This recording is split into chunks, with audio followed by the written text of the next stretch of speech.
নমস্কাৰ স্বাগতম মিত্ৰৰ বাতৰিলৈ ষ্টুডিঅ'ত মই প্ৰাঞ্জল নীট ইউজিৰ প্ৰশ্ন কাকত ফাদিল সন্দৰ্ভত পুনৰ এজনক গ্ৰেপ্তাৰ কৰাৰ খবৰ আহিছে পুনেৰ পৰা গ্ৰেপ্তাৰ জীৱ বিজ্ঞানৰ শিক্ষকক মনীষ গুৰুনাথ মানধাৰেক গ্ৰেপ্তাৰ কৰিছে চেণ্ট্ৰেল ব্যুৰ অফ ইনভেষ্টিগেশ্যনে জীৱ বিজ্ঞানৰ প্ৰশ্ন ফাদিল কৰাৰ অভিযোগ নীট ইউজি পৰীক্ষা প্ৰক্ৰিয়াৰ সৈতে জড়িত শিক্ষকজন নীট ইউজিৰ প্ৰশ্ন কাকত ফাদিল সন্দৰ্ভত পুনৰ এজনক গ্ৰেপ্তাৰ পুনেৰ পৰা গ্ৰেপ্তাৰ জীৱ বিজ্ঞানৰ শিক্ষকক মনীষ গুৰুনাথ মানধাৰেক গ্ৰেপ্তাৰ কৰিছে চিবিআইয়ে জীৱ বিজ্ঞানৰ প্ৰশ্ন ফাদিল কৰাৰ অভিযোগ নীট ইউজি পৰীক্ষা প্ৰক্ৰিয়াৰ সৈতে জড়িত আছিল এই শিক্ষকজন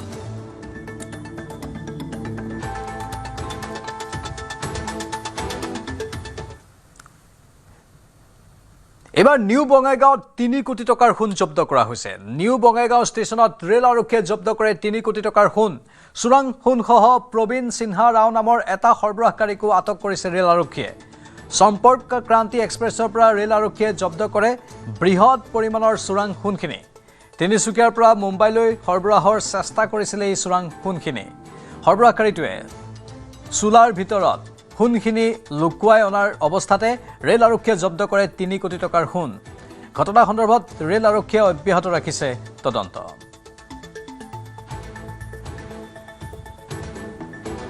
ৰুটিন চেকিং কৰি পোৱা গৈছিলে পূৰ্বোত্তৰ সম্পৰ্কান্তি এক্সপ্ৰেছৰ পৰা জেনেৰেল কোচত আছিলে প্ৰথমে আমি তেওঁ বেগটো দেখাব বিচৰা নাছিলে আমাৰ যিটো টিম আছিলে চেকিং টিম এইটো ৰুটিন চেকিং ৰেগুলাৰ কৰি থাকে তেওঁলোকে চেক কৰি থাকোঁতে বস্তুটো পোৱা বুলি কৈছে বেগটো পাইছিলে এট ফাৰ্ষ্ট চেক কৰিব নিদিয়ে তাতে এটা বক্স আছিলে সৰু তাতে জুৱেলাৰী আইটেম থকা বুলি এই ল'ৰাজনে কৈছিলে লগতে বিলটো দিছিলে কিন্তু বিলটোৰ এমাউণ্টটো দেখি কেনে আমাৰ চেকিং টিমটোৱে মোক ফোন কৰিছিলে ফোন কৰোঁতে মই আহিলোঁ আৰু আমাৰ RPFৰ ইনস্পেক্টৰ ছাৰো লগতে আছিলে তাতে তেওঁলোকৰ টিমো আছিলে আমি একেলগে চেকিং কৰোঁ সদায় ৰুটিন চেকিঙত যেতিয়া পাই গ'ল বস্তুটো পাই কেনে ইনস্পেক্টৰ ছাৰকো জনোৱা হ'ল জনাই তেওঁ দুজন আমি আহি সোমাই চালোঁ চাই কেনে জুৱেলাৰী আইটেমটো আছিলে 1,17 লাখৰ এটা বিল দিছে বিলটো ভুৱা যেন লাগিছে আৰু ইয়াতে চিল টিলবিলাকো আছে তেওঁলোকৰ লগত তেনেকুৱা ধৰণৰ আছিলে আৰু যেতিয়া তেওঁক আমি ভালকৈ চাৰ্চ কৰোঁ বডি চাৰ্চতে এই বস্তুখিনি ওলাই পৰে ঘগ্ৰাপাৰৰ ডকাইতি কাৰ্যত জড়িত আৰু 3জনক গ্ৰেপ্তাৰ কৰা হৈছে বিহাৰৰ পৰা গ্ৰেপ্তাৰ 3 দুৰ্ধৰ্ষ ডকাইতক ধৃত মুকেশ যাদৱ সুনীল কুমাৰ আৰু প্ৰভু কুমাৰ 13 মেৰ সন্ধিয়া ঘগ্ৰাপাৰৰ ৰাষ্ট্ৰীয় ঘাইপথত সংঘটিত হৈছিল ডকাইতিৰ ঘটনা ঘাইপথত ন্যায়াধীশক আক্ৰমণ কৰি লুটপাটৰ চেষ্টা চলাইছিল ডকাইতৰ দলটোৱে ন্যায়াধীশ নীতিন শৰ্মাক অপহৰণৰ পৰিকল্পনা কৰিছিল বহিৰাজ্যৰ এই ডকাইতৰ দলটোৱে স্থানীয় ৰাইজৰ তৎপৰতাত ৰক্ষা পৰিছিল ন্যায়াধীশগৰাকী এই ঘটনাৰ সময়ত ৰাইজে খেদি কৰায়ত্ব কৰিছিল 2 ডকাইতক পিটনিত জপিয়াই আত্মগোপনৰ চেষ্টা চলাইছিল 2 ডকাইতে ৰাইজে কৰায়ত্ব কৰিছিল ৰিতেশ কুমাৰ আৰু মহেশ কুমাৰক ঘটনাস্থলীৰ পৰা পলায়ন কৰিছিল আন কেইবাটাও ডকাইতে এই ঘটনা সন্দৰ্ভত শুকুৰবাৰে আৰক্ষীয়ে ৰঙিয়াৰ পৰা গ্ৰেপ্তাৰ কৰিছিল আন এটা ডকাইতক ন্যায়াধীশক ডকাইতিৰ চেষ্টা চলোৱা ঘটনাত এই পৰ্যন্ত 6 ডকাইতক গ্ৰেপ্তাৰ কৰা হৈছে ঘটনা সন্দৰ্ভত নলবাৰী আৰক্ষীয়ে অব্যাহত ৰাখিছে তদন্ত প্ৰায় 2 মাহ পূৰ্বৰে পৰা ডকাইতিৰ পৰিকল্পনা কৰিছিল এই গ্যাংটোৱে ডকাইতি গ্যাংটোত বহিৰাজ্যৰ কেইবাটাও ডকাইত জড়িতৰ তথ্য লাভ কৰা হৈছে বাকী কেইটা ডকাইতক বিচাৰি আৰক্ষীয়ে অভিযান চলাই আছে ডকাইতি কাৰ্যত ব্যৱহাৰ কৰা এখন সুইফ্ট বাহনো জব্দ কৰিছে আৰক্ষীয়ে যে এই গোটেই ঘটনাটো প্ৰায় আজি 2-2.5 মাহ মানৰ পৰা প্লানিংটো হৈ আছিলে যে যিহেতুকে যোনজন মানে আমাৰ ভিক্টিম আছিলে তেওঁৰ দেউতাকৰ সা সম্পত্তি বহুত আছে গতিকে এওঁক আমি যদিও ভাবিছিলোঁ তেতিয়া তেওঁ গাড়ীখন নিব বিচাৰিছিলে আচলতে তেওঁক কিডনেপিং কৰি ৰেনচমৰ কাৰণে মুক্তিপণ দাবী কৰিলে হয় তো সেই উদ্দেশ্যে তেওঁলোকে গোটেই প্লানিংটো আজি প্ৰায় 2 মাহ মান আগৰ পৰা কৰি আছিলে আৰু সেই মানে গোটেইখিনি তেওঁলোকে এক্সিকিউট কৰিবলৈ যোৱা 13 তাৰিখৰ দিনটো থিৰাং কৰিছিল আৰু সেইমতে তেওঁলোক UP আৰু ঝাৰখণ্ডৰ পৰা আহিছিল নিজা গাড়ী লৈ বা ইয়াতে বাটত আগভেটি লৈ তেওঁক কিডনেপ কৰাৰ তেওঁলোকৰ মানে চেষ্টা চলাইছিল কিন্তু আমাৰ ইয়াতে এটা মই এতিয়াও ক'ব লাগিব যে আমাৰ ঘগ্ৰাপাৰবাসী ৰাইজৰ যি মানে একদম ইমিডিয়েট তেওঁলোকে এই গোটেই যোনটো কিডনেপিঙৰ ঘটনা সেইটো ফইল কৰিবলৈ সক্ষম হ'ল তাৰ বাবে মই ৰাইজক একদম মোৰ ফালৰ পৰা ধন্যবাদ জনাইছো যে তেওঁলোকৰ যোনখিনি সজাগতা বা আহি তেওঁলোকক গোটেইখিনি খেদি কৰায়ত্ব কৰিলে সেই কেছটোৰ পৰাই আমি বাকীখিনি ক্লু পাইছোঁ আৰু সেইটোৰ পাছতে আমি আৰু 4জন মানুহ এই ঘটনাত জড়িত আমি তেওঁলোকক ধৰিবলৈ সক্ষম হৈছোঁ। এইবাৰ কোনো এনকাউণ্টাৰ নহয়, আৰক্ষীৰ জিম্মাত থকা অৱস্থাতে এক ভয়ংকৰ দুৰ্ঘটনাত পতিত হ'ল নগাঁৱৰ মৰিকলং ডকাইতি কাৰ্যৰ মাষ্টাৰ মাইণ্ড ৰাজিবুল ইছলাম। শুকুৰবাৰে নিশা সংঘটিত ঘটনাত দুৰ্ধৰ্ষ ডকাইত ৰাজিবুলে হেৰুৱালে 2খন ভৰি, সম্পূৰ্ণৰূপে কটা গ'ল এখন হাত। আজি পুৱাই নগাঁৱৰ বৰঘাট বাইপাছত এটা ভয়ংকৰ দুৰ্ঘটনা সংঘটিত হ'ল, যিটো দুৰ্ঘটনাই হাঁহি বিৰিঙালে নিজৰ মৰমৰ পত্নীক হেৰুওৱা চিকিৎসক ডক্টৰ ৰঞ্জিত শইকীয়াৰ মুখত। যিটো দুৰ্ঘটনাত গুৰুতৰভাৱে আহত হৈ চিৰদিনৰ বাবে 2খন ভৰি আৰু এখন হাত হেৰুৱালে কুখ্যাত ডকাইত ৰাজিবুল ইছলামে। আৰু ইতিমধ্যে কুখ্যাত ডকাইত ৰাজিবুল ইছলামক ভৰ্তি কৰা হৈছে নগাঁও চিকিৎসা মহাবিদ্যালয়ত। আৰু এই দুৰ্ঘটনাত সামান্য পৰিমাণে আহত হৈছে নগাঁও আৰক্ষীৰ এগৰাকী বিষয়া আৰু 2গৰাকী জোৱান। মৃত্যু যন্ত্ৰণাত চটপটাইছে মৰিকলং ডকাইতি কাণ্ডৰ মাষ্টাৰ মাইণ্ডে। আৰক্ষী জিম্মাত থাকোঁতে গুৰুতৰভাৱে জখম দুৰ্ধৰ্ষ ডকাইত ৰাজিবুল। ডকাইত ৰাজিবুলে হেৰুৱালে 2খন ভৰি, সম্পূৰ্ণৰূপে কটা গ'ল এখন হাত। এইবাৰ এনকাউণ্টাৰ নহয়, আৰক্ষীৰ জিম্মাত থকা অৱস্থাত দুৰ্ঘটনাত পতিত হ'ল চাঞ্চল্যকৰ মৰিকলং ডকাইতি কাণ্ডৰ মাষ্টাৰ মাইণ্ড ৰাজিবুল ইছলাম। ৰাজিবুল দুৰ্ঘটনাত গুৰুতৰভাৱে আহত হোৱাৰ সময়তে আঘাতপ্ৰাপ্ত হৈছে 3 আৰক্ষী। শুকুৰবাৰে নিশা মৰিকলং ডকাইতি কাণ্ডৰ মাষ্টাৰ মাইণ্ড ৰাজিবুল ইছলামক লগত লৈ অভিযান চলাবলৈ গৈছিল নগাঁও আৰক্ষী। লুকুৱাই থোৱা চুৰিখন উদ্ধাৰৰ বাবে যোৱাৰ সময়তে নগাঁও বৰঘাটত পাছফালৰ পৰা এখন অচিনাক্ত বাহনে প্ৰচণ্ড জোৰে খুন্দা মাৰিছিল আৰক্ষীৰ বাহনত। ভয়ংকৰ দুৰ্ঘটনাত দুৰ্ধৰ্ষ ডকাইত ৰাজিবুলৰ 2খন ভৰি আৰু এখন হাত সম্পূৰ্ণৰূপে নষ্ট হয়। দুৰ্ঘটনাত আহত হয় আৰক্ষী বিষয়া বিমান গগৈ আৰু 2জন আৰক্ষী জোৱান। নগাঁও আৰক্ষীৰ জালত পৰা কুখ্যাত ডকাইত ৰাজিবুল ইছলামে পূৰ্বে বহু ডকাইতিত জড়িত আছিল। ৰাজিবুল ইছলামে নগাঁৱত কেইবাটাও ডকাইতি কৰিছিল যদিও আৰক্ষীৰ জালত পৰা নাছিলে। কিন্তু নগাঁৱত জ্যেষ্ঠ আৰক্ষী অধীক্ষক পাৰ্থপ্ৰতিম দাসে দায়িত্ব লোৱাৰ পিছতেই যিটো ডকাইতি কাণ্ড সংঘটিত হ'ল মৰিকলঙৰ, তাৰ পিছতে নগাঁও আৰক্ষীয়ে ক্লু পালে ৰাজিবুল ইছলামৰ। ৰাজিবুল ইছলামৰ লগতে লখিমপুৰৰ কুখ্যাত ডকাইত নুৰুল আলী হুছেইন ওৰফে লাম্বা আৰু ৰাজাক আলীকো গ্ৰেপ্তাৰ কৰিলে নগাঁও আৰক্ষীয়ে। ইতিমধ্যে নগাঁও আৰক্ষীয়ে পূৰ্বে ৰাজিবুলে কৰা অপৰাধৰ সন্দৰ্ভতো তদন্ত অব্যাহত ৰাখিছে। নগাঁৱত সংঘটিত কেইবাটাও চুৰি আৰু ডকাইতিৰ ঘটনাত জড়িত আছিল ৰাজিবুল ইছলাম। চলিত বৰ্ষৰ জানুৱাৰী মাহতো নগাঁৱৰ এজন চিকিৎসকৰ ঘৰত ডকাইতি কৰিছিল ৰাজিবুলে। ডকাইতৰ দলৰ আক্ৰমণত গুৰুতৰভাৱে আহত হৈছিল চিকিৎসকগৰাকী। লখিমপুৰৰ নকল সোণ সৰবৰাহতো জড়িত আছিল ৰাজিবুল ইছলাম।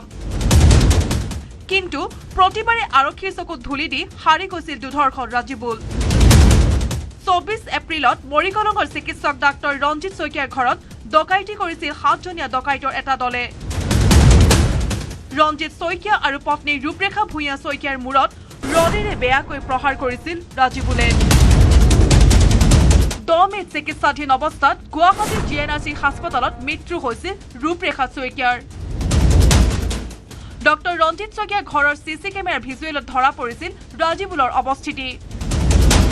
তাৰ পাছতে আৰক্ষীয়ে অভিযান চলাই তিনিচুকীয়াৰ অসম অৰুণাচল সীমান্তৰ লেখাবালিৰ পৰা গ্ৰেপ্তাৰ কৰিছিল ৰাজিবুলক। শেহতীয়াকৈ ডকাইতিত অভিযুক্ত হৈ নগাঁও আৰক্ষীৰ জালত পৰা ৰাজিবুল ইছলামে পূৰ্বেও নগাঁৱত বহু অপৰাধ সংঘটিত কৰিছিলে। ৰাজিবুল ইছলাম ইতিমধ্যে দুৰ্ঘটনাত গুৰুতৰভাৱে আহত হৈ নগাঁৱৰ চিকিৎসা মহাবিদ্যালয়ত চিকিৎসাধীন হৈ আছে। কিন্তু ৰাজিবুল ইছলামক গ্ৰেপ্তাৰৰ পিছতেই যেতিয়া সংবাদ মাধ্যমত ৰাজিবুল ইছলামৰ ফটো দেখিছিল, তেতিয়া বহু ভুক্তভোগী আহি নগাঁও আৰক্ষীক জনাইছিল যে এই ৰাজিবুলে বহু ডকাইতি কাণ্ড সংঘটিত কৰিছিল। কিন্তু পূৰ্বে ৰাজিবুল ইছলামৰ কোনো ধৰণৰ ক্লু পোৱা নাছিল নগাঁও আৰক্ষীয়ে। আৰু নগাঁৱত নতুনকৈ যোগদান কৰা নগাঁৱৰ জ্যেষ্ঠ আৰক্ষী অধীক্ষক পাৰ্থপ্ৰতিম দাসে ৰাজিবুল ইছলামক গ্ৰেপ্তাৰৰ পিছতেই সকলো কথা পোহৰলৈ আহিছে। ইপিনে দুৰ্ধৰ্ষ ডকাইত ৰাজিবুলৰ দুৰ্ঘটনাৰ খবৰ পাই আনন্দ প্ৰকাশ কৰি নগাঁও আৰক্ষীক ধন্যবাদ জনাইছে চিকিৎসক ডাক্তৰ ৰঞ্জিত শইকীয়াই। মৰিকলং ডকাইতিত জড়িত আন 6 ডকাইতৰো কঠোৰতম শাস্তিৰ দাবী জনালে পত্নীহাৰা চিকিৎসকগৰাকীয়ে। মোক ক'বলৈ ভাষা নাই, ভগৱানক দিছোঁ আৰু ভগৱানে ন্যায়টো দিছে, মই সেইটোৱেই কামনা কৰিছিলোঁ আৰু সেই মৰ্মে গোটেইখিনি হৈছে। মই ভগৱানৰ ওচৰত এটাই প্ৰাৰ্থনা কৰিছিলোঁ, প্ৰভু মোৰ তিৰোতাজনীয়ে সদায় তাই কেতিয়াও কোনো বেয়া কাম কৰা নাছিলে, কোনো বেয়া কাকো মানে আপোনাৰ মই ভাষা নাই, মানে তাই কেনেকুৱা টাইপৰ আছিলে। আপোনালোকৰ ওচৰ চুবুৰীয়া অমায়িক মহিলা আছিলে, অঁ সামাজিক মহিলা আছিলে, একদম সকলোৰে লগত মাত কথা বহুত ভাল আছিলে তাই, কিন্তু নিয়তে লৈ গুচি গ'ল তাইক। কিন্তু কি কৰিম আৰু, কিন্তু মই আজি এটা নিউজ এইমাত্ৰ আপোনালোকৰ মুখৰ পৰা গম পাই পেলাই মই বহুত শান্তি পাইছোঁ যে কাৰোবাৰ এনেকুৱা এটা হৈছে, সেইটোৱে মোৰ শান্তি লাগিছে। আৰু সম্প্ৰতি নগাঁও চিকিৎসা মহাবিদ্যালয়ত সংকটজনক অৱস্থাত চিকিৎসাধীন হৈ আছে ৰাজিবুল ইছলাম। নগাঁৱৰ পৰা Nilotpal Bora, news 18 Assam north east. এবাৰ মাতব্বৰৰ মৰেল পুলিচিং। বটদ্ৰৱাৰ ডুমডুমিয়াৰ চাপৰিত মাতব্বৰৰ অতপালি। চুৰিৰ সন্দেহত 3জনক গুৰুলকৈ প্ৰহাৰ। গছত বান্ধি লোৰ ৰদেৰে দলবদ্ধ আক্ৰমণ। চোকা অস্ত্ৰৰে হাত ভৰি কাটি দিয়াৰ ভাবুকি। মৰেল পুলিচিঙৰ ঘটনাত গুলজাৰ হুছেইন, ৰুহুল আমিন, মোবাৰক হুছেইন, মেৰাজুল ইছলাম, বাবুল ইছলাম, মজিবুৰ ৰহমান, আইজুল ইছলাম জড়িত থকাৰ অভিযোগ। অতি দুৰ্গম ৰাণী টাপু চৰত প্ৰচলিত আইন ব্যৱস্থাক ভেঙুচালি কৰি মাতব্বৰৰ দলে চলায় গুণ্ডাৰাজ।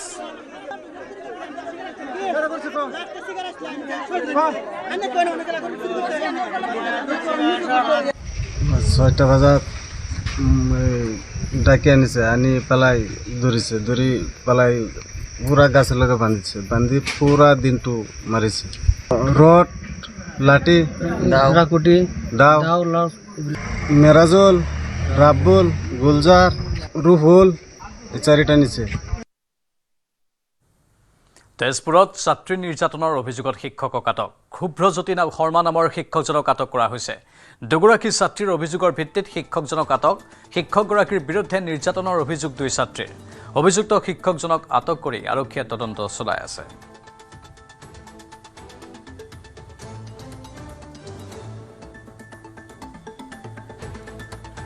ছাবজেক্ট টিচাৰ শুভ্ৰজ্যোতি শৰ্মাক ৰাতি 10:30-11 মান বজাৰ ভিতৰত পুলিচ ফ'ৰ্চ গৈ পেলাই উঠাইছে বুলি মই গম পালোঁ।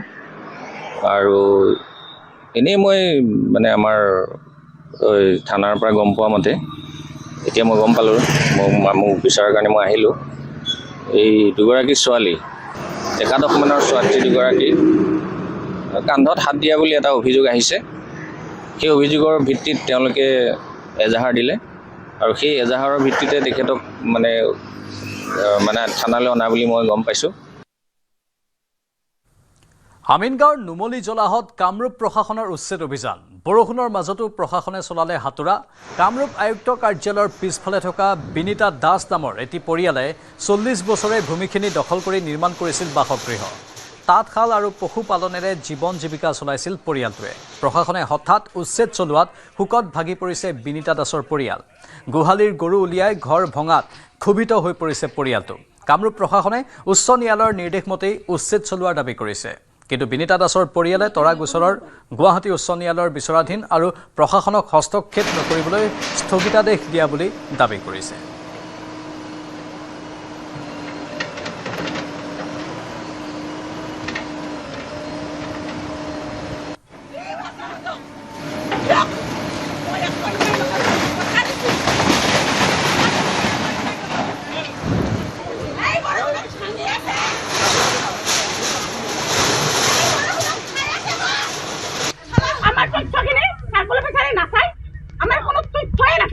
অফিসটো ওচৰতে, আপোনালোকে যাব পাৰে। কোৰ্টত যে গৈছে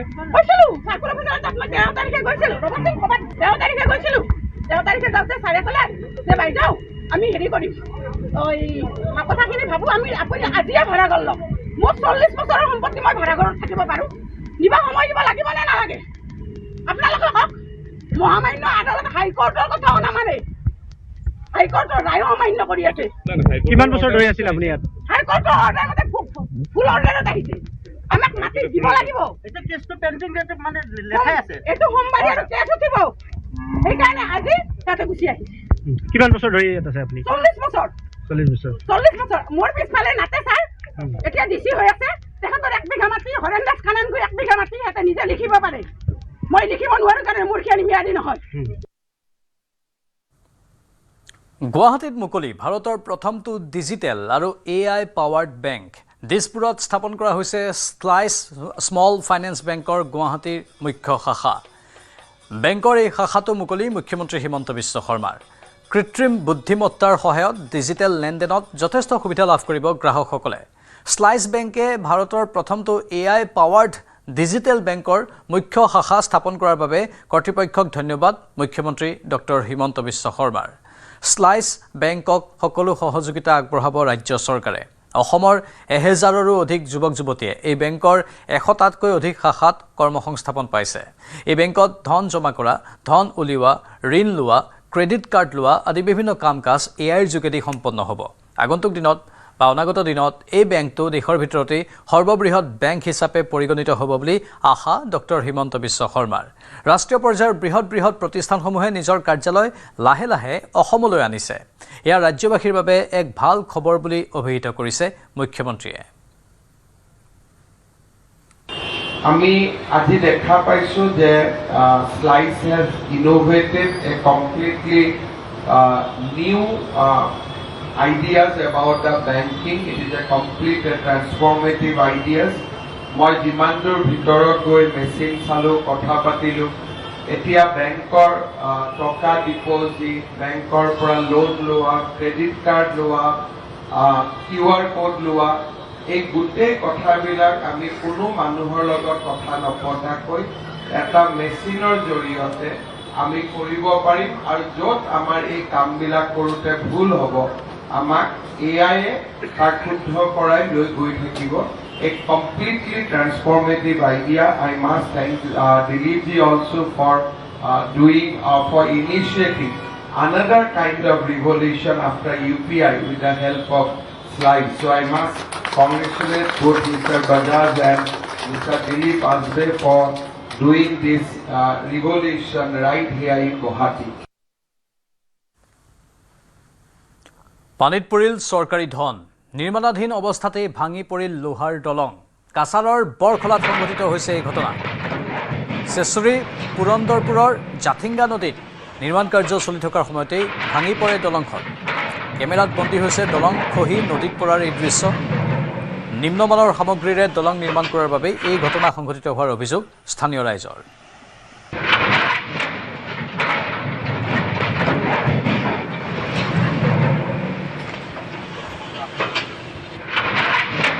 নিচে ট্রেসিং আসলো, ট্রেসিংটা মানে হঠাৎ করে জ্বলাই ঠেলা মারি দিয়ে গেছে নিচলা পিস। তো ট্রেসিংটা আগে জলের আগে তো এটা কাম করতে লাগছিল, কেন তো লেট হইল?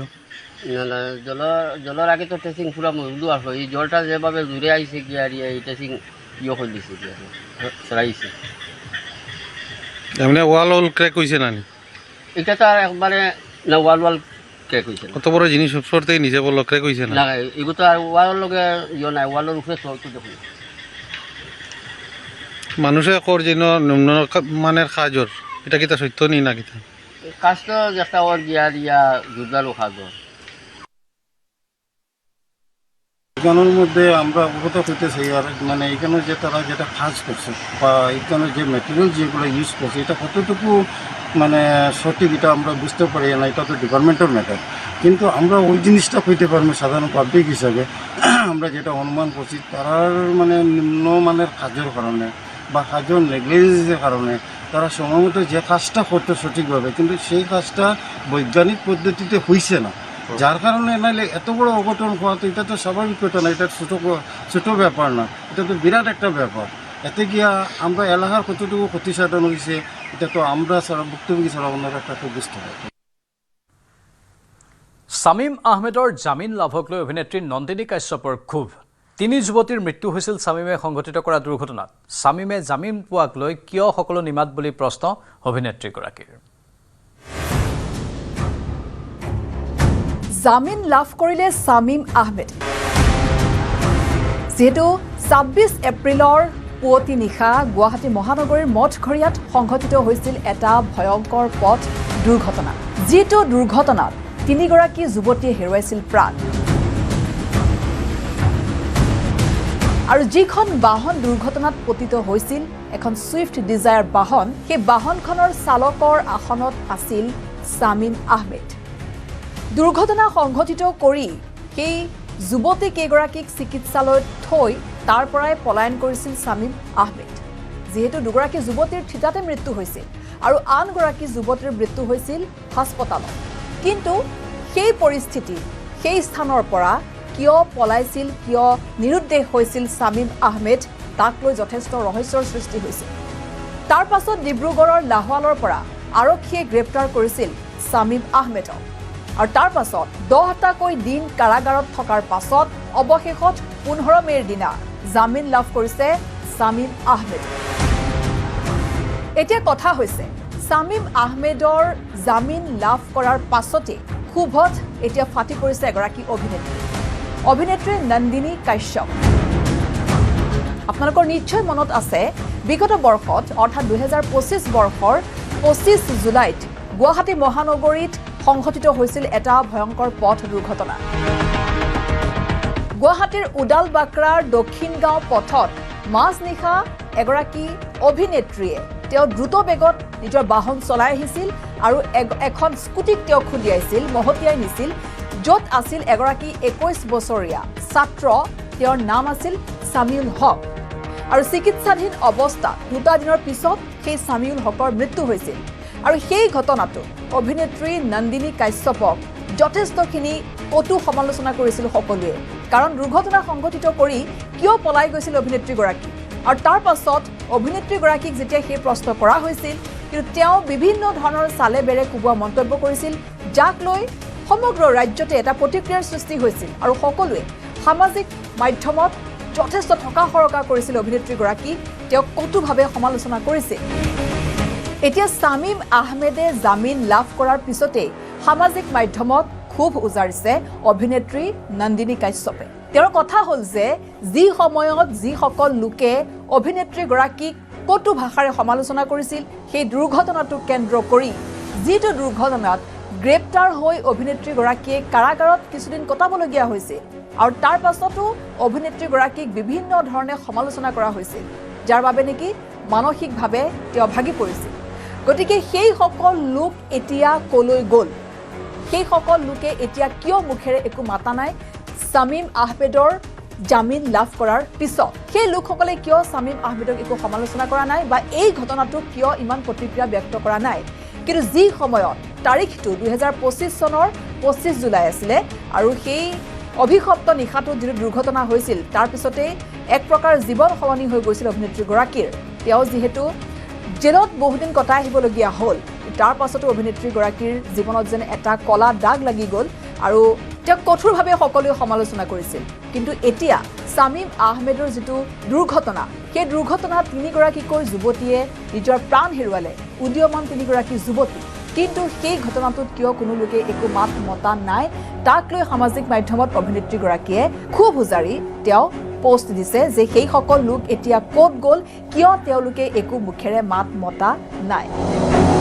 এটা কথা মন কৰিব যে তাৰিখ দুটা আৰু চন, এটা হৈছে 2025 চনৰ 25 জুলাই, অৰ্থাৎ চন আৰু তাৰিখ একেই মিলি গৈছে, আৰু আনটো হৈছে 2026 চনৰ 26 এপ্ৰিল, অৰ্থাৎ 26-26 মিলি গৈছে। এটা হৈছে পুৱতি নিশা, এটা হৈছে মাজনিশা, আৰু একেধৰণেই সুৰামত্ত অৱস্থাত আছিল ছামিম আহমেদ। আৰু সেই সময়ত কোৱা হৈছিল যে অভিনেত্ৰীগৰাকীও সুৰামত্ত অৱস্থাত আছিল। গতিকে ঘটনাবোৰ যেন ক'ৰবাত নহয় ক'ৰবাত যেন মিলি যায়, মিলি গৈছে এটা তাৰিখ আৰু সেই মাজনিশা। কিন্তু সেই দুয়োটাই হৈছে অভিশপ্ত নিশা, আৰু সেই অভিশপ্ত নিশাত সেইধৰণে সেই সময়ত ছামিউল হক নামৰ 21 বছৰীয়া এগৰাকী ছাত্ৰই প্ৰাণ হেৰুৱাইছিল। আৰু এইটো ঘটনা হৈছে ইয়াত য'ত নেকি 3গৰাকীকৈ যুৱতীয়ে প্ৰাণ হেৰুৱাইছে। এগৰাকী হৈছে আকাংক্ষা শইকীয়া, পূজা সাহা আৰু আৰ্মিনা আহমেদ নেহা খান। এই 3গৰাকীকৈ যুৱতীয়ে মৃত্যু হোৱাৰ পাছতো কিয় সকলো এতিয়া ডিমাণ্ড হৈ আছে, তাক লৈ ক্ষোভ উজাৰিছে অভিনেত্ৰী নন্দিনী কাশ্যপে।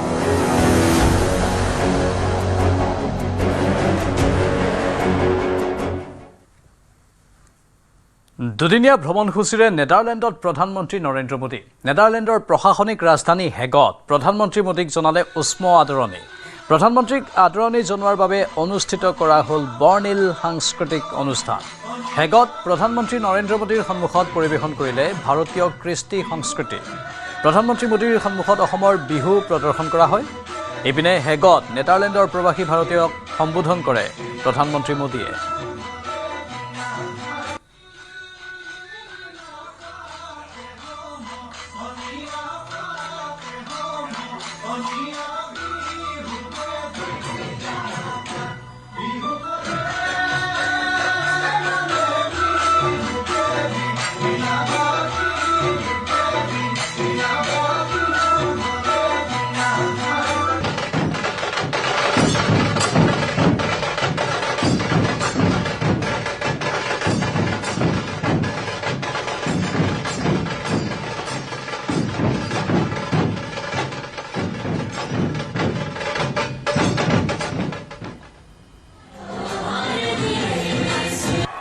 आप नेदरलैंड्स के समाज और यहाँ की इकोनॉमी में जो कंट्रीब्यूट कर रहे हैं उस पर हर भारतवासी को गर्व है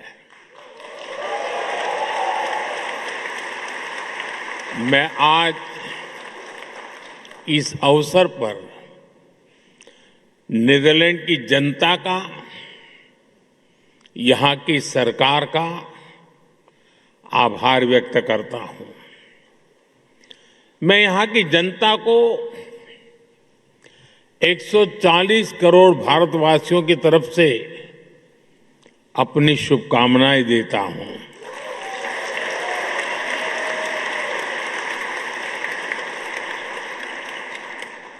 साथियों मैं पहले भी नीदरलैंड आता रहा हूं मेरे पुराने साथी महर्षि महेश योगी के सारे सदस्य यहाँ बैठे हैं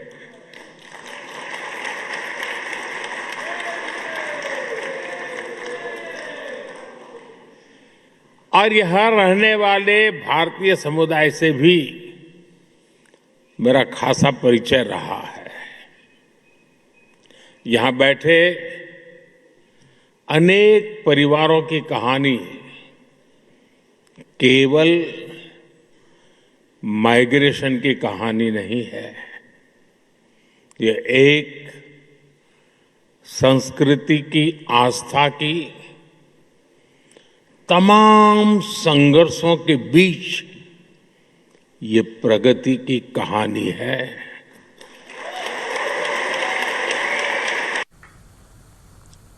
নিয়ন্ত্ৰণহীন যান-বাহনে কাঢ়িলে নিৰীহৰ প্ৰাণ কৰবাত যদি থিতাতে প্ৰাণ হেৰুৱাইছে দম্পতীয়ে আন কৰবাত আকৌ খুৰাশক্ত চালকৰ বাবে সৃষ্টি হৈছে ভয়ংকৰ পৰিস্থিতি চিৰাং তামাৰহাট পুৰণিগুদাম আৰু মাৰ্ঘেৰিটাত সংঘটিত কেইবাটাও ভয়াৱহ পথ দুৰ্ঘটনাই সমগ্ৰ ৰাজ্য জোকাৰি গৈছে নিয়ন্ত্ৰণহীন যান-বাহনে কাঢ়িলে নিৰীহৰ প্ৰাণ নিমিষতে ম্লান পৰিল কেইবাটাও পৰিয়ালৰ হাঁহি ছুটীলৈ ঘৰলৈ অহা CISF জোৱান আৰু পত্নীৰ কৰুণ মৃত্যু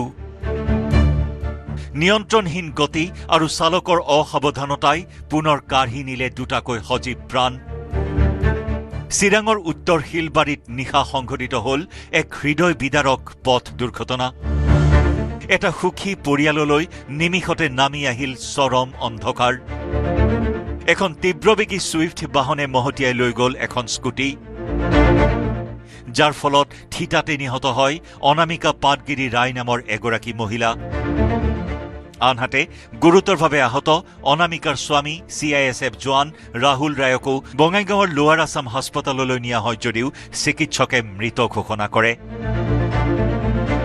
কিছুদিন পূৰ্বেহে দেশমাতৃৰ সেৱাৰ পৰা ছুটী লৈ ঘৰলৈ আহিছিল জোৱানজন এই দুৰ্ঘটনাত দম্পতিটোৰ একমাত্ৰ কন্যা কস্তুৰী ৰায়ু গুৰুতৰভাৱে আহত হৈ বৰ্তমান চিকিৎসাধীন হৈ আছে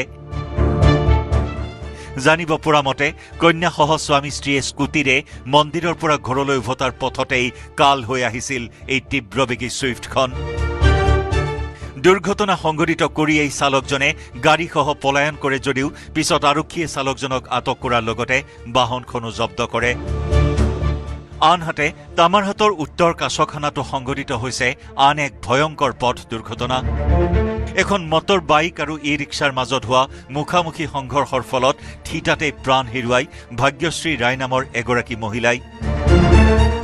এই মৰ্মান্তিক দুৰ্ঘটনাটোত আন 6 গৰাকীকৈ লোক গুৰুতৰভাৱে আঘাতপ্ৰাপ্ত হয়। ইপিনে নগাঁৱৰ পুৰণি গুদামৰ 127 নম্বৰ ৰাষ্ট্ৰীয় ঘাইপথত সংঘটিত হয় আন এক দুৰ্ঘটনা।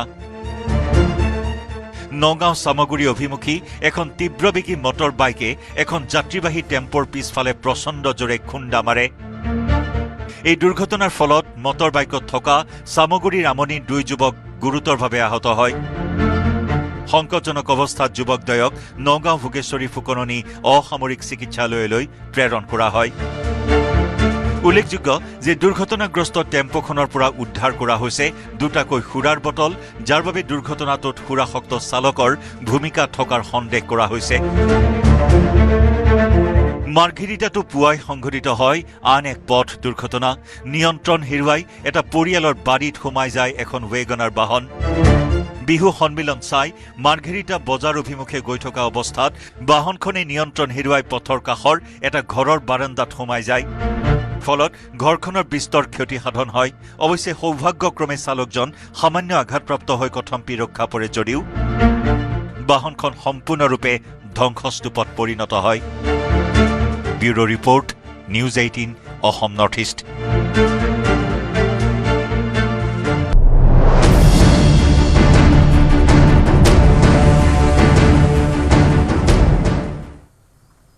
সাধাৰণ জনতাক মাধমাৰ সোধাই পুনৰ বৃদ্ধি পালে অত্যাৱশ্যকীয় সামগ্ৰীৰ দাম।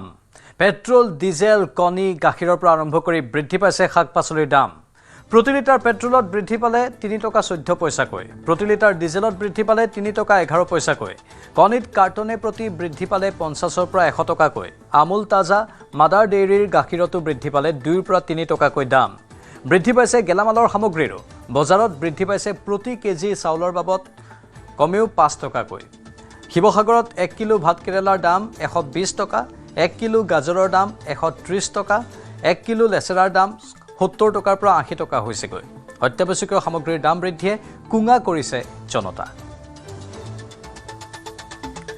দামটো যথেষ্ট বাঢ়িছে। আমাৰ মানে অকণমান সৰু মানুহবিলাকৰ কাৰণে প্ৰব্লেম, কাৰণ ইনকামটো যাৰ কম হয় তাৰ অকণ প্ৰব্লেমেও হয়। গতিকে এতিয়া চাউলৰ দাম বাঢ়িছে। মই এতিয়া ৰিফাইন ল'বলৈ আহিলোঁ, আগত মই 115 টকা 20 টকাকৈ লৈছিলোঁ, এতিয়া কিনিলোঁ 145 টকা হ'ল।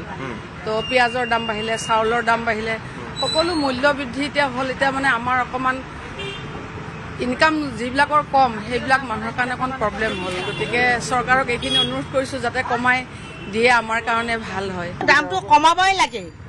গতিকে চব চাউল 1 কিলো আমি কিনিব নোৱাৰোঁ 50 টকা 70 টকাই দি। পিঁয়াজ 1 কিলো আমি 60 টকা দি কেনেকৈ কিনিম? 2 দিন পিছত 60 টকা 70 টকা হৈ যাব। চলিব নোৱাৰোঁ আমি খুজি এক মুঠা চাউল খাই কোনোবাই মানে দিব, চব বস্তুটো আমাক নিদিব নহয়। গতিকে মুখ্যমন্ত্ৰী চব বস্তুৰ দাম কমাই দিয়ক। দালি চালি ইমান হোৱা নাই, কিন্তু চাউলৰ অলপ দাম হৈ আছে।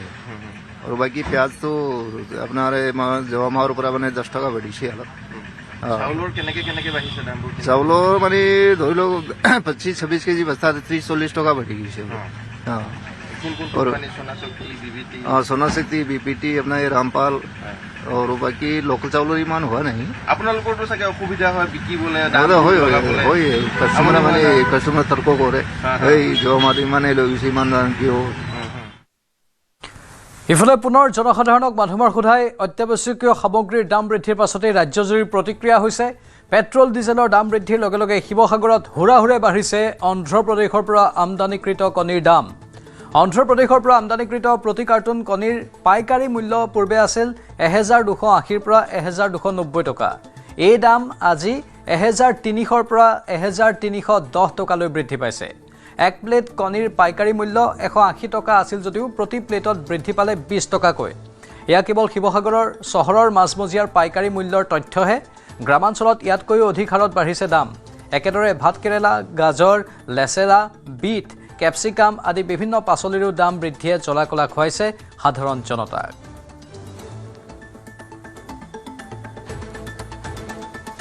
বিশ্বকৰ্মা ডাঙৰীয়া নতুনকৈ চৰকাৰ গঠন কৰিছে আৰু আমি আশা কৰিম যে এই জনসাধাৰণে বিপুল ভোটত তেওঁলোকক আচলতে জয়ী কৰাই শাসনৰ গাদী দিবলৈ সক্ষম হৈছে।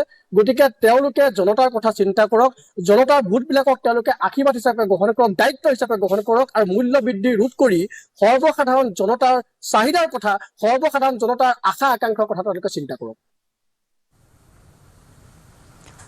দাম বৃদ্ধিৰ প্ৰভাৱ বাৰুকৈ পৰিছে হোটেল ব্যৱসায়ৰ ওপৰত। গহপুৰত হোটেল ব্যৱসায়ীৰ মন্দা অৱস্থা। হোটেলত প্ৰয়োজনীয় বাণিজ্যিক চিলিণ্ডাৰৰ দাম বৃদ্ধি, আমুল তাজা গাখীৰকে ধৰি হোটেলত ব্যৱহৃত অত্যাৱশ্যকীয় সামগ্ৰীৰ দাম বৃদ্ধিয়ে কোঙা কৰিছে ব্যৱসায়ীসকলক।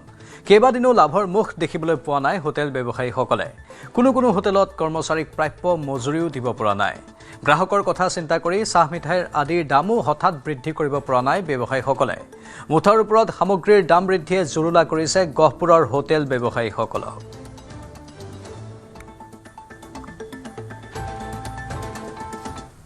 বন্ধ হৈ পেলাই মানুহ বেকাৰতা বাঢ়িব। এনেকুৱা যদি পৰিস্থিতি হয়, একে ৰাতিৰে এটা চিলিণ্ডাৰ যদি 1000 টকা বাঢ়ি যায়, একে ৰাতিয়ে একে আমুল গাখীৰত যদি 24 টকা 25 টকালৈকে বাঢ়ি যায়, আমি ক'ত যাম, কি কৰিম, কেনেকৈ চলিম? তেনেকুৱা এটা পৰিস্থিতিত কি হ'ব? হঠাতে যদি আপুনি চাহৰ 10 টকা ঠাইত 15 টকা কৰি দিয়ে, কাষ্টমাৰখিনিও কিন্তু যথেষ্ট অসুবিধা হ'ব। অসুবিধা কাষ্টমাৰৰ আমাৰ হ'ল ভগৱান। কাষ্টমাৰৰ অসুবিধাটো হ'বলৈ আমি যত্ন নকৰোঁ, কিন্তু পৰিস্থিতিয়ে বাধ্য কৰালে কাষ্টমাৰ এতিয়া আমাৰ হেৰাব। য'ত আগত 2000-3000 টকা বেচিছিলোঁ, এতিয়া 1000-1500 টকা। তেনেকুৱা হ'লে আমি আমাৰ যিবিলাক এমপ্লয়ী আছে, হাজিৰা কৰা মানুহ, তেওঁলোককতো পইচা দিবই লাগিব। নিদিলে কি হ'ব? এনেকুৱা এটা পৰিস্থিতি আহিব, আমি দোকান বন্ধ কৰিব লাগিব। ৰন্ধন গেছৰ দাম বৃদ্ধিয়ে জুৰুলা কৰিছে বহু হোটেল ব্যৱসায়ীক। হোটেলত প্ৰয়োজনীয় বাণিজ্যিক চিলিণ্ডাৰৰ দাম, আমুল তাজা গাখীৰকে ধৰি হোটেলত ব্যৱহৃত প্ৰায় সামগ্ৰীৰ দাম বৃদ্ধিৰ ফলত যোৱা কেইবাদিনো লাভৰ মুখ দেখিবলৈ পোৱা নাই হোটেল ব্যৱসায়ীসকলে।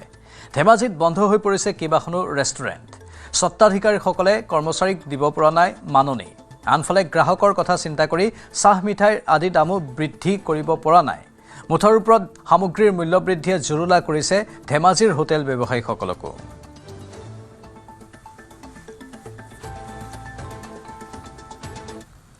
কটন বিশ্ববিদ্যালয়ৰ সন্মুখত ছাত্ৰ মুক্তি সংগ্ৰাম সমিতিৰ উত্তাল প্ৰতিবাদ। পেট্ৰল, ডিজেল আৰু অত্যাৱশ্যকীয় খাদ্য সামগ্ৰীৰ দাম বৃদ্ধিক লৈ এই প্ৰতিবাদ।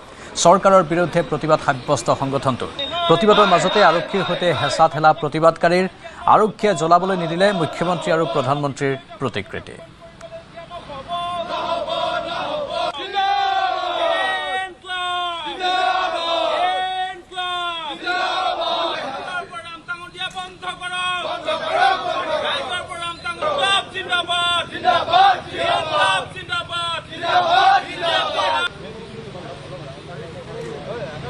প্ৰতিবাদ কৰিব আহিছিলোঁ, কিন্তু দুৰ্ভাগ্যৰ বিষয় অসম পুলিচে আমাৰ যি কাৰ্যসূচী আছিলে সেই কাৰ্যসূচী ভালদৰে ৰূপায়ণ কৰিব নিদিলে। আমি অসম চৰকাৰক ধিক্কাৰ জনাইছোঁ যে আপুনি শপত গ্ৰহণ লোৱা এসপ্তাহ নোহোৱাতেই এনেকুৱা ধৰণৰ মূল্য বৃদ্ধি হোৱাটো আপোনাৰ এই চৰকাৰখন যে ব্যৰ্থ হ'ব, ইয়াৰ প্ৰমাণ জলজলপাতৰ হৈ পৰিছে। আজি গোটেই গুৱাহাটীত আপোনালোকে জানে পেট্ৰলৰ নাটনি, ডিজেলৰ নাটনি, 103 টকালৈকে হৈ গ'ল পেট্ৰলৰ দাম।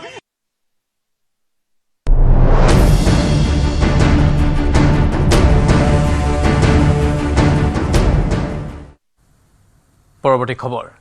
অসম কন্যা লাভলীনা বৰগোহাঁইৰ আন এক সফলতা। এছিয়ান গেমছ আৰু কমনৱেলথ গেমছলৈ যোগ্যতা অৰ্জন লাভলীনাৰ। ভাৰতীয় বক্সিং দলৰ হৈ 75 কেজি শাখাত প্ৰতিনিধিত্ব কৰিব লাভলীনাই। 23 জুলাইৰ পৰা গ্লাছগোত অনুষ্ঠিত হ'ব কমনৱেলথ গেমছ 2026।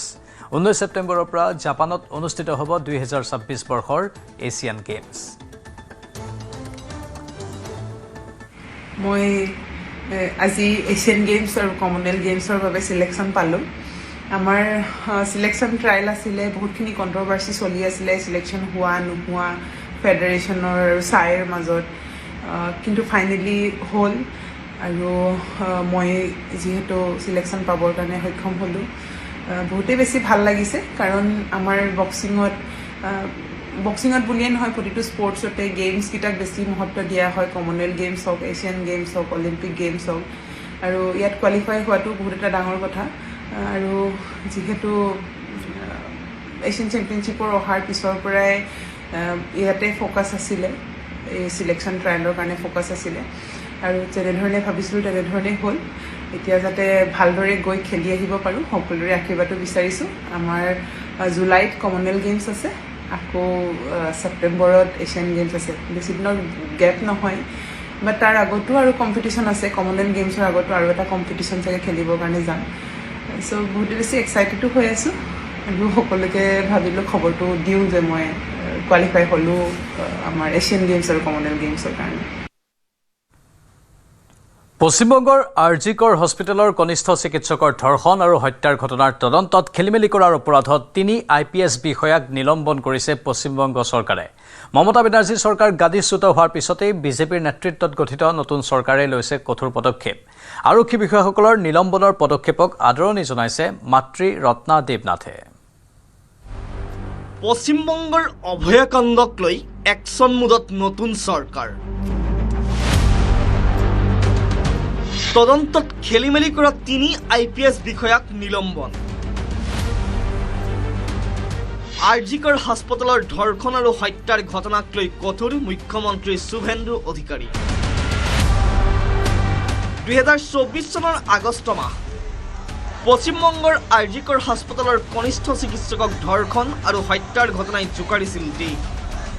দেশৰ প্ৰান্তে প্ৰান্তে চিকিৎসকৰ নিৰাপত্তা বিচাৰি প্ৰতিবাদ সাব্যস্ত কৰিছিল কনিষ্ঠ চিকিৎসকসকলে।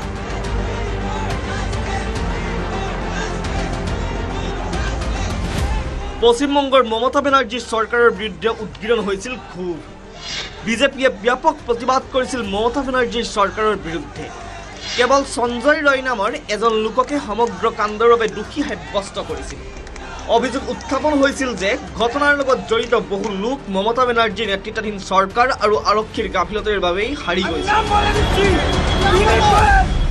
ভুক্তভোগীৰ মাতৃয়ে বাৰম্বাৰ ন্যায়ৰ বাবে সংগ্ৰাম কৰি গৈছিল আৰু এতিয়া মমতা বেনাৰ্জীৰ চৰকাৰ গাদীচ্যুত হোৱাৰ পিছতেই বিজেপিৰ নেতৃত্বত গঠিত নতুন চৰকাৰে লৈছে কঠোৰ পদক্ষেপ। আৰজিকৰ কাণ্ডৰ তদন্তৰ নেতৃত্বত থকা 3 বিষয়াক নিলম্বনৰ নিৰ্দেশনা জাৰি কৰিলে মুখ্যমন্ত্ৰী শুভেন্দু অধিকাৰীয়ে। 3 IPS বিষয়া বিনীত গোৱেল, ইন্দিৰা মুখাৰ্জী, অভিষেক গুপ্তাক নিলম্বন। কলকাতা আৰক্ষীৰ প্ৰাক্তন আয়ুক্ত আছিল বিনীত গোৱেল। ইন্দিৰা মুখাৰ্জী আছিল মধ্যবংগৰ আৰক্ষীৰ উপায়ুক্ত। উত্তৰবংগ আৰক্ষীৰ প্ৰাক্তন উপায়ুক্ত আছিল অভিষেক গুপ্তা। এই 3 শীৰ্ষ আৰক্ষী বিষয়াই তদন্তত খেলিমেলি কৰাৰ অভিযোগ। শুকুৰবাৰে মুখ্যমন্ত্ৰী শুভেন্দু অধিকাৰীয়ে কয়, ভুক্তভোগী পৰিয়ালক উৎকোচ দিয়াৰ চেষ্টা চলাইছিল 3 আৰক্ষী বিষয়াই। লিখিত নিৰ্দেশনা নোহোৱাকৈ সংবাদ মাধ্যমক সম্বোধন কৰিছিল আৰক্ষী বিষয়াকেইগৰাকীয়ে। আৰক্ষী বিষয়াকেইগৰাকীৰ বিৰুদ্ধে বিভাগীয় তদন্ত ঘোষণা মুখ্যমন্ত্ৰী শুভেন্দু অধিকাৰীৰ। CBI তদন্ততো সহযোগিতা আগবঢ়োৱা নাছিল বিষয়াকেইগৰাকীয়ে। কন্যাৰ ন্যায় প্ৰাপ্তিৰ আশাতে এইবাৰ ভোটযুদ্ধত অৱতীৰ্ণ হৈছিল ভুক্তভোগীৰ মাতৃ ৰত্না দেৱনাথ। পশ্চিমবংগ পানীহাটি সমষ্টিৰ পৰা তৃণমূল কংগ্ৰেছৰ প্ৰাৰ্থীৰ বিৰুদ্ধে নিৰ্বাচনত জয়ী হৈ বিধানসভালৈ নিৰ্বাচিত হয় অভয়াৰ মাতৃ ৰত্না দেৱনাথ। মুখ্যমন্ত্ৰী শুভেন্দু অধিকাৰীয়ে লোৱা কঠোৰ পদক্ষেপক আদৰণি জনাইছে ৰত্না দেৱনাথে। ঘটনাৰ বহু তথ্য পোহৰলৈ আহিব বুলি আশা প্ৰকাশ ভুক্তভোগী মাতৃ ৰত্না দেৱীনাথৰ।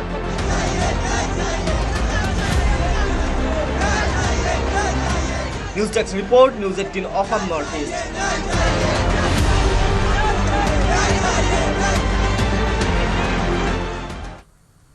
নিৰ্বাচিত হৈ একশ্যন মুডত কাটিগড়া বিধানসভা সমষ্টিৰ নৱনিৰ্বাচিত বিধায়ক কমলাক্ষ দেৱ বৰকায়স্থ। ৰাইজৰ সমস্যা সমাধানত নামিল বিধায়কগৰাকী।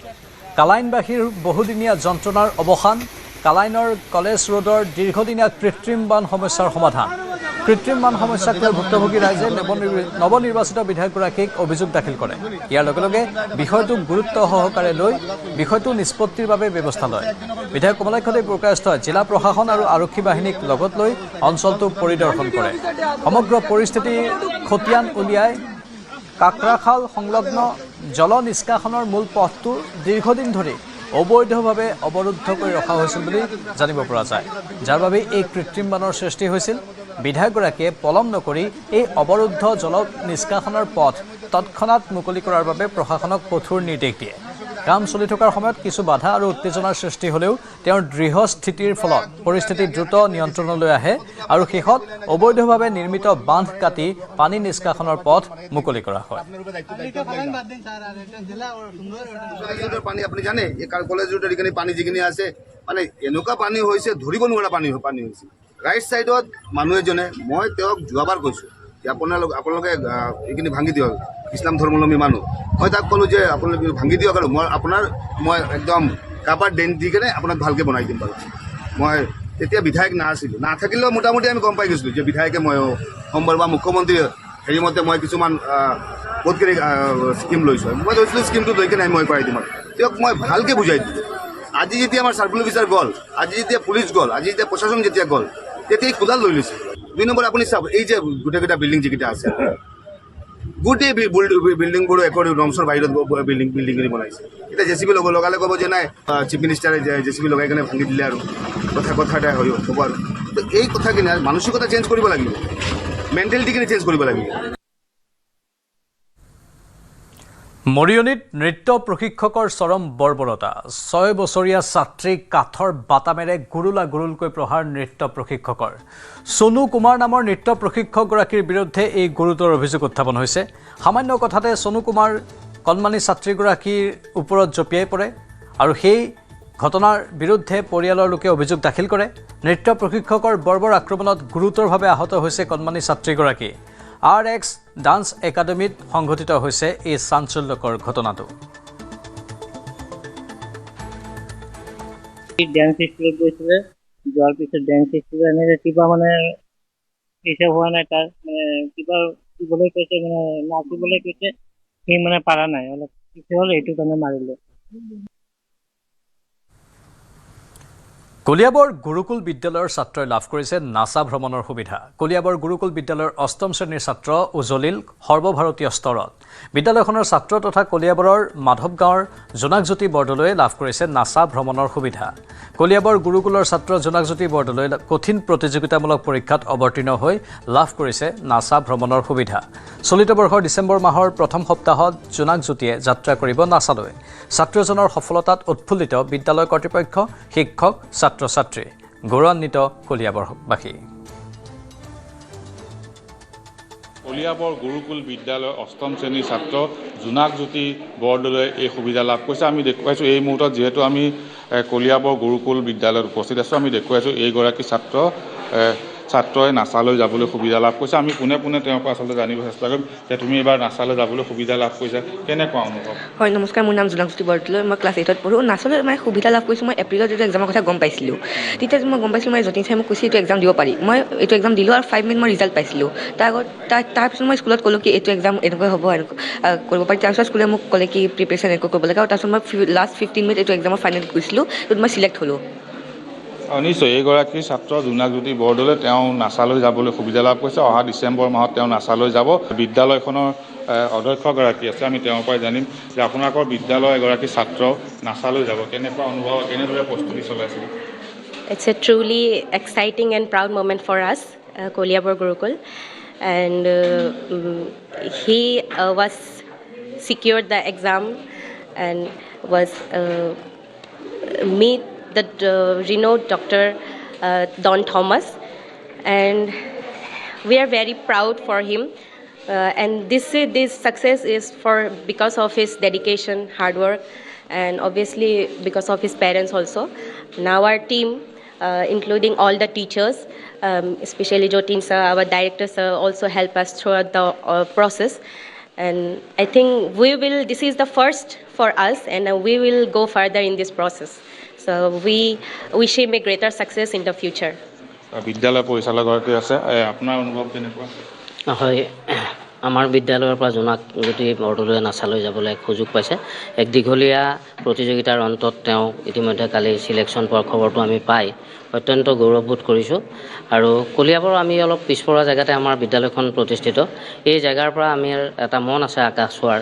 ইয়াৰ অতি পিছপৰা পৰিয়ালৰ শিশুসকলক লৈ পেলাই আমি এটা উজ্জ্বল ভৱিষ্যতৰ দিশৰে আকাশলৈ তেওঁলোকে মন মেলিব পৰাকৈ তেওঁলোকৰ মনটো ডাঠ কৰি দিয়াকৈ যিমান পাৰোঁ মই শিক্ষক শিক্ষয়িত্ৰীসকলক নেতৃত্ব দিবলৈ চেষ্টা কৰি আহিছোঁ।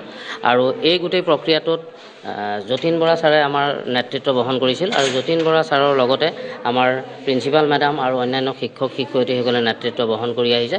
তেওঁলোকে যথেষ্ট ছাত্ৰজনক সহায় সহযোগিতা আগবঢ়াইছে। আপোনালোকৰ জৰিয়তে মই তেওঁলোককো কৃতজ্ঞতা জনাইছোঁ। নিশ্চয় এনেদৰে তেওঁলোকে সফলতাৰ মুখ দেখিছে। পাকিস্তানক সকিয়নি ভাৰতীয় সেনা প্ৰধানৰ এটা মাত্ৰ ভুল কৰিলেই পাকিস্তানে ভুগিব ভয়ংকৰ পৰিণাম পাকিস্তানক অন্তিম সকিয়নি সেনা প্ৰধান উপেন্দ্ৰ দ্বিবেদীৰ ইতিহাস ভূগোলৰ পৰা পাকিস্তানৰ নাম নাইকিয়া কৰি দিয়াৰ হুংকাৰ সন্ত্ৰাসবাদীক ৰক্ষণাবেক্ষণ দিয়া বন্ধ কৰিবলৈ পাকিস্তানক সকিয়নি অন্যথা ভাৰত বিৰোধী ষড়যন্ত্ৰৰ পৰিণাম ভুগিব পাকিস্তানে If Pakistan gives a chance again for continuation of Op Sindoor, will we hit them hard or harder? Objectives. And if anything we don't know about Op Sindoor of the last series, anything which you want to divulge if you are in that mood, sir? Anything specific which nobody knows? I think that's in the domain of classified information. But I think if you have heard me earlier, what I have said that Pakistan, if it continues to harbor terrorists and operate against India, then they have to decide whether they want to be part of the geography or history or not.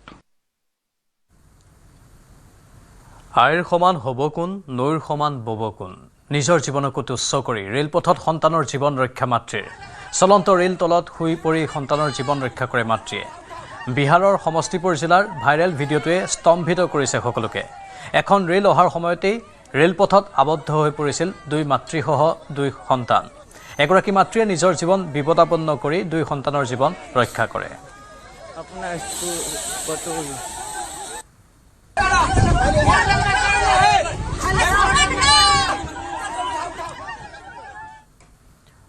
ISISৰ second in command নিহত আফ্ৰিকাত ISISৰ দ্বিতীয় শীৰ্ষ নেতা আবু বিলালা আল মিনুকি নিহত হোৱাৰ দাবী আমেৰিকাৰ ৰাষ্ট্ৰপতি ডোনাল্ড ট্ৰাম্পৰ মাৰ্কিন আৰু নাইজেৰিয়ান সেনাৰ যুটীয়া অভিযানত হত্যা কৰা হয় মানুকিক সামাজিক মাধ্যমত সদৰি ৰাষ্ট্ৰপতি ডোনাল্ড ট্ৰাম্পৰ বিশ্বত ইছলামিক আধিপত্য বিস্তাৰৰ লক্ষ্যৰে মিনুকিয়ে কৰিছিল কাৰ্যকলাপ আফ্ৰিকাৰ সাহেব অঞ্চলত ISISৰ কাৰ্যকলাপৰ নেতৃত্ব দিছিল মানুকিয়ে সন্ত্ৰাসবাদীটোৰ মৃত্যুৰ ফলত ISISৰ বিশ্বব্যাপী অভিযান যথেষ্ট দুৰ্বল হৈ পৰিছে বুলি সদৰি কৰে ডোনাল্ড ট্ৰাম্পে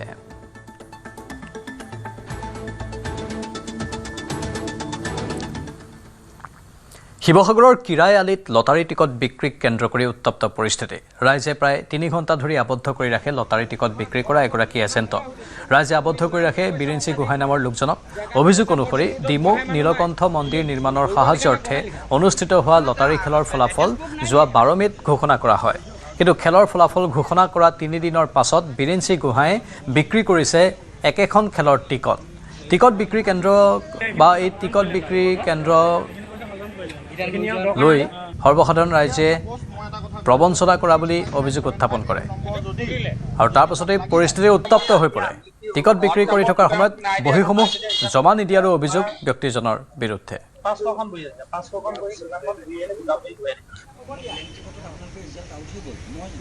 ইয়াত মানে এজন ডিমোট হোৱা এখন লটাৰী খেলৰ এজন ব্যক্তিয়ে মানে ইয়াত আহি টিকেট সংগ্ৰহ কৰিবলৈ আহিলে মানে তেওঁৰ টিকেট আৰু পইচা বিচাৰিলেহি কিন্তু অলৰেডি খেলখন বহু দিনৰ আগতে হৈ গৈছে গতিকে পাব্লিকে ইয়াত এই কথা গম পাই পেলাই তেওঁক ইয়াত আবদ্ধ কৰি ৰাখে আৰু মোক খবৰ দিয়ে মই খবৰ পোৱা মাত্ৰকে আহি ইয়াত উপস্থিত হওঁ আৰু উপস্থিত হৈ পেলাই যেতিয়া সোধপোছ কৰোঁ তেওঁ তেতিয়া জনায় যে খেলৰ যিখিনি টিকেট আৰু যিখিনি পইচা সেই খেলৰ টিকেট আৰু পইচাখিনি মানে নিবৰ কাৰণে তেওঁ ইয়ালৈ আহিছে কিন্তু ইয়াত পাব্লিকে এটাই প্ৰশ্ন উত্থাপন কৰিছে যে আগতে হৈ যোৱা খেল এখন তাৰ টিকেট আৰু পইচা এতিয়া হৈ যোৱা খেল হৈ যোৱাৰ পাছত কেনেকৈ তেওঁ নিবলৈ আহিলে আৰু ইয়াত যিখিনি স্থানীয় ব্যক্তিয়ে টিকেট সংগ্ৰহ কৰিলে সেই বহীখিনি গৈ যেতিয়া কমিটিৰ ওচৰত জমা নহ'ল তেতিয়াহ'লে সেই বহীখিনি জমা নোহোৱাৰ কাৰণে সেই যিখিনি টিকেট লৈছিলে সেই টিকেটখিনি ইনভেলিড হ'ল গতিকে ৰাইজে এইটো খুব বুজাইছে যে আমি ইমান আশাৰে লোৱা টিকেটখিনি যিহেতু গৈ পেলাই তাত জমা নহ'লেগে গতিকে আমি ইয়াক কি আমাৰ বিচাৰ হ'ব সেই কথা তেখেতক সোধপোছ কৰি ইয়াক আবদ্ধ কৰি ৰাখিছোঁ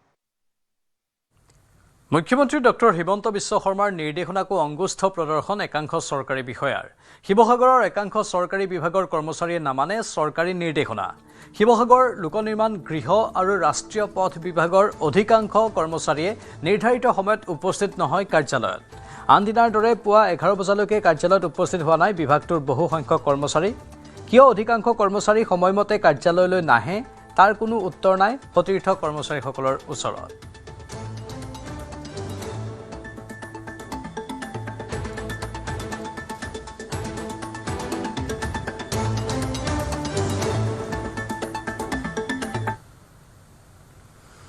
ইফালে বজালিতো একেই পৰিৱেশ দিনৰ 11:30 পৰ্যন্ত কাৰ্যালয়ত উপস্থিত নহয় অধিকাংশ চৰকাৰী কৰ্মচাৰী বজালীৰ চৌখুটি খণ্ড উন্নয়ন বিষয়ৰ কাৰ্যালয়ত চৰকাৰী কৰ্মচাৰীৰ কৰ্মসংস্কৃতিৰ নমুনা এয়া কামৰ বাবে অহা ৰাইজে অপেক্ষা কৰিছে ঘণ্টাৰ পিছত ঘণ্টা কাৰ্যালয় আৰম্ভ হোৱাৰ পাছতো নিজৰ আসনত উপস্থিত নাথাকে অধিকাংশ কৰ্মচাৰী বিভিন্ন টেবুলত দমে দমে ফাইল পৰি থকাৰ পিছতো সেই ফাইলসমূহ নিষ্পত্তি কৰিবলৈ অধিকাংশ কৰ্মচাৰীয়ে উপস্থিত নাই কাৰ্যালয়ত আৰু সময় হৈছে এতিয়াৰ বাতৰিৰ পৰা বিদায় লোৱাৰ নমস্কাৰ